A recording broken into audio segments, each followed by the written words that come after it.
the West Midlands Police and the veterans and the DFLA and the FLA and every good person here stands with you, Julie. We're with you 100%. And I want to say something. I want to tell you how Julie and the 21 can get justice today. There are men sitting in Ireland that know exactly what happened. They are cowards. They will not stand up and take responsibility for what they have done. And very soon they will meet their makers. I challenge those men. Stand up, be counted, and confess to your crimes.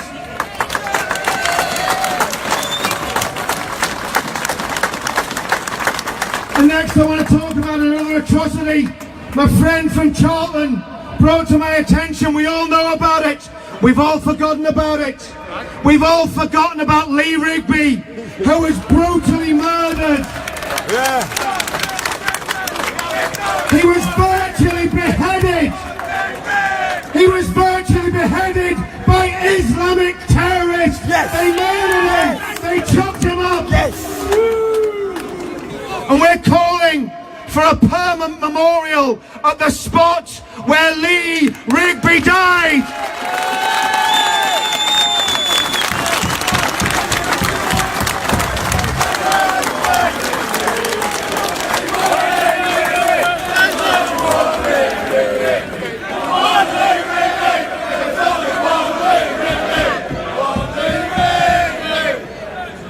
I want to bring my friend to speak now for a very, very short time, my friend Nissa Hussain. And Nissa's got a story to tell. What's a big round of applause for Nissa? Nissa, please tell us what happened to you when you left the Islamic faith. Tell us what happened. Yeah, thank you so much, Richard. If I can very quickly first say how humbled I am actually to be here. So poignant. I'm actually born and raised in Birmingham. And I left. Sorry, thank you. And it means a lot to be here. Thank you so much. And tell us, Nissa, who attacked you and why?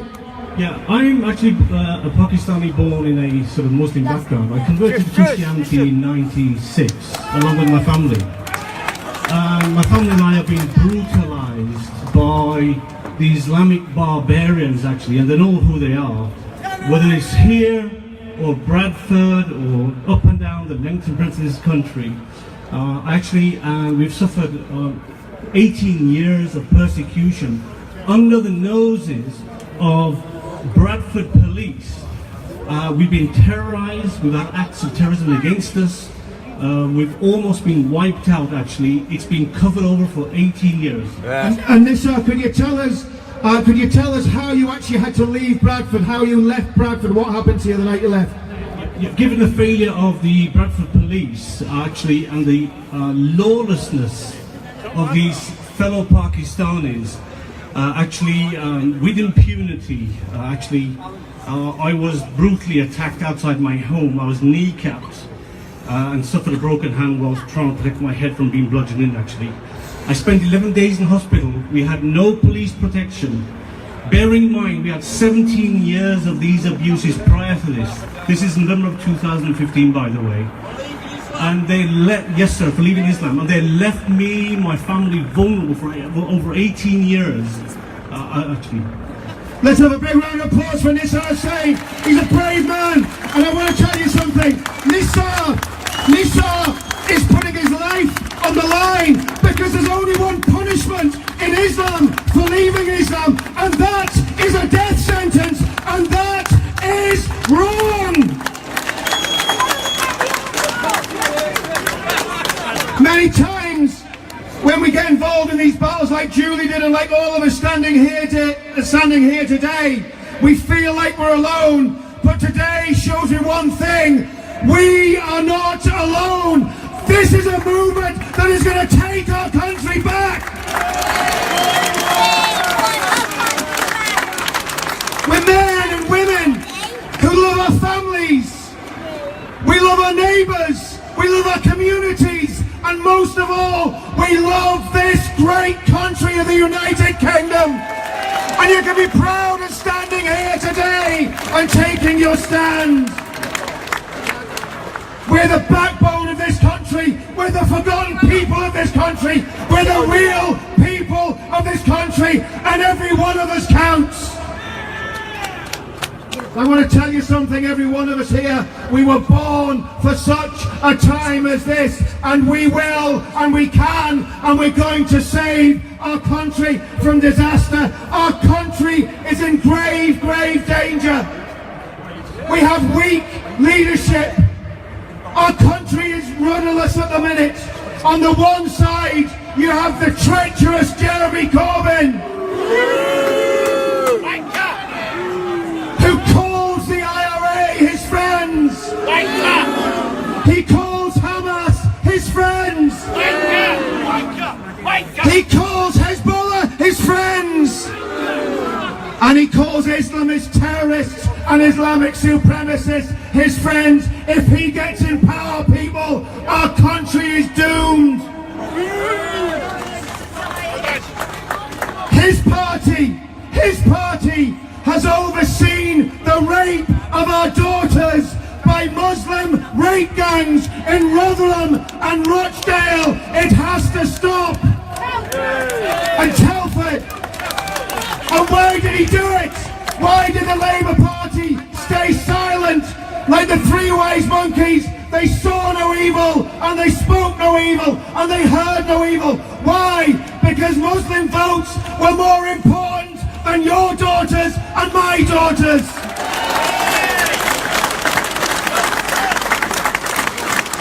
And Mr. Corbyn, you portray yourself as a working class hero. You are not our hero. You are treacherous. And we're asking you right now, Mr. Corbyn, it's time to go. Then we have Theresa, the appeaser, as I call her.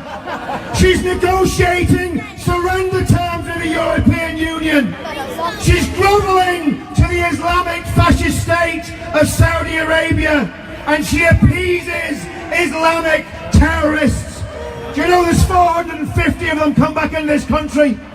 450 jihadists have sneaked back into our community. And what's the government plan for dealing with them? They want to give them council houses. Yeah. They want to give them jobs. Maybe they want them to work airport security, I'm not sure. I tell you what I'd do with them. I'd arrest them. I'd put them on trial for treason and I'd hang them.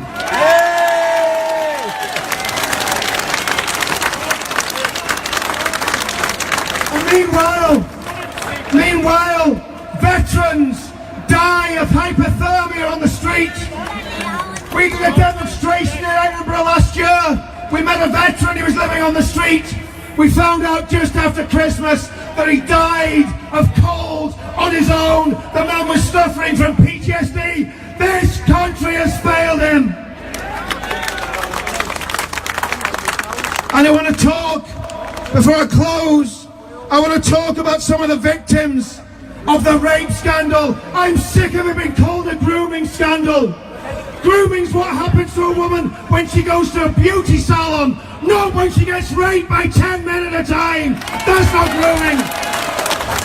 Rape. Up to 1 million of our daughters have been raped by Muslim rape gangs.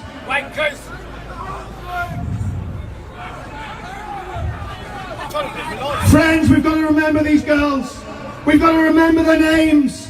And I want to bring a name before you today. I want to bring the name of Becky Watson from Telford before you. Yes. Give Becky a round of applause.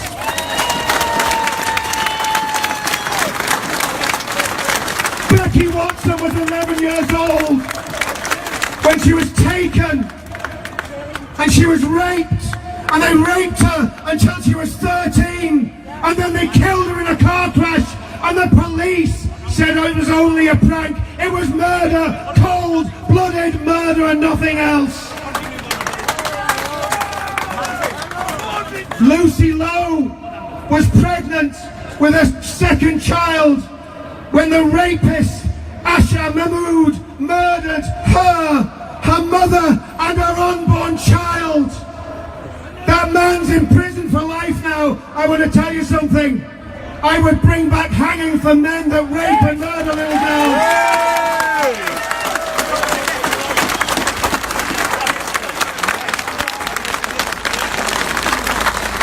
And meanwhile, the Islamic terror attacks continue. The blood continues to be spilt. Since 9/11, there's been 32,000 Islamic-inspired terrorist attacks, and yet the media and our governments and our weak political leaders tell us it's nothing to do with Islam. Friends, it's everything to do with Islam. I want to ask the men in this crowd today, what would you do if a jihadist maniac attacked a restaurant that you, your wife, or your girlfriend were eating in? Well, the government tells us what to do. Run! Run! Not anymore! Hide! No! Hide! No! Tell!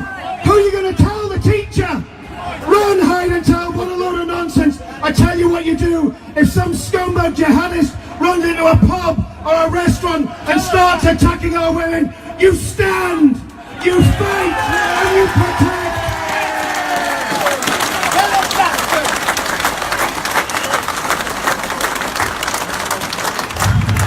The next man to speak is my good friend Simon Bean.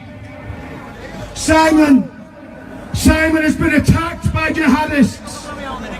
Simon's been attacked by jihadists. Simon's fought back against the jihadists. Simon killed jihadists. Simon bathed his garments in the blood of those jihadists. Simon is the hero of our age. I want to say something. Be like Simon, and give it up for Simon Bean.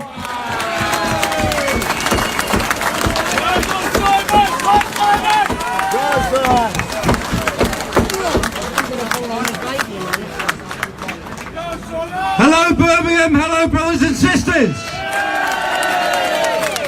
Thank you Richard for a very stirring introduction. Unfortunately, it is all true. In combat, a soldier becomes an animal when he has to stand, fight and protect his friends, colleagues and the innocent. When he becomes tired, he cannot press the pause button. When things go pear-shaped, he cannot press restart. It's not a game. Our current mission, justice for the 21, eradicate terrorism from this country. To achieve our goals, we have to carry on, whatever the cost.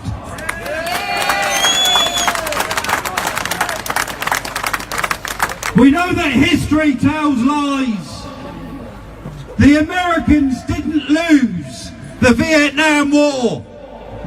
They were forced to abandon it because of the attitude of the far left and the mainstream media. As veterans, regardless of your colour, your race or your religious belief, we will not abandon you.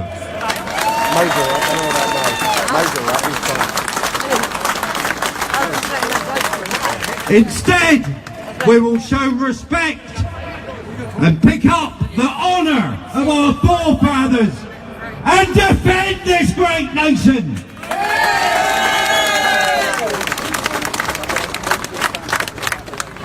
When an individual goes to war, he has to find something within himself. If he finds it, he comes home. Unfortunately, we now find ourselves at war at home. On the bright side, as individuals, we are brilliant. But with the Democratic Football Lads Alliance, we are unstoppable!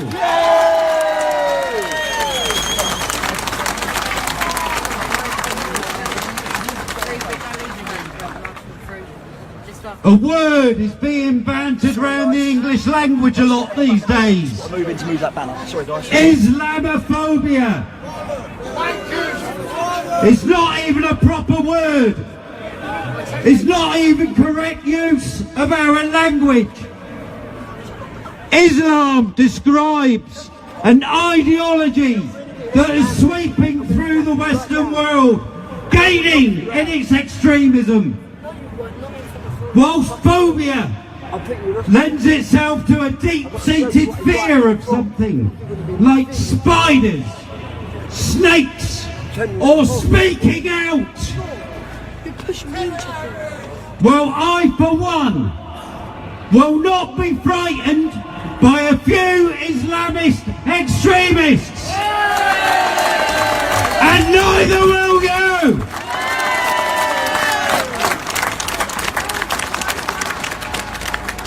Because this land was built on blood and tears. The sacrifice of 2,000 years. The Romans came, the Vikings too. So why would we be afraid of you?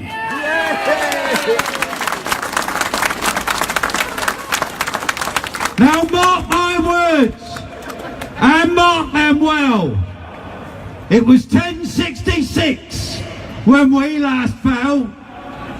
When it comes to a fight, we hate to lose. So respect our men, women and children, or leave, you choose.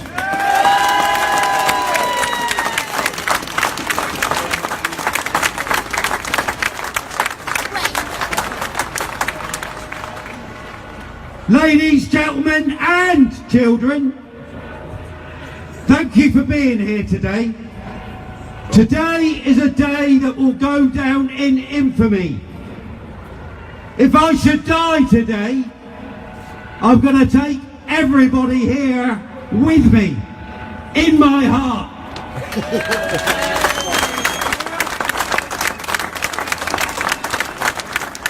Love and respect to everyone. Stay safe.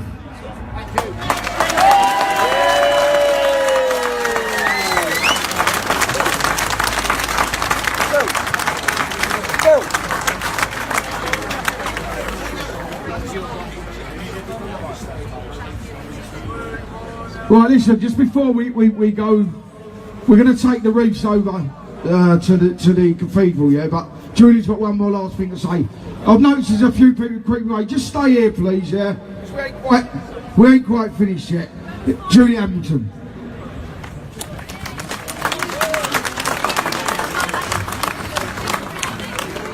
I'd just like to say, on behalf of all the families and the DFLA, to thank each and every one of you for coming here today to show your support for the memories of our loved ones.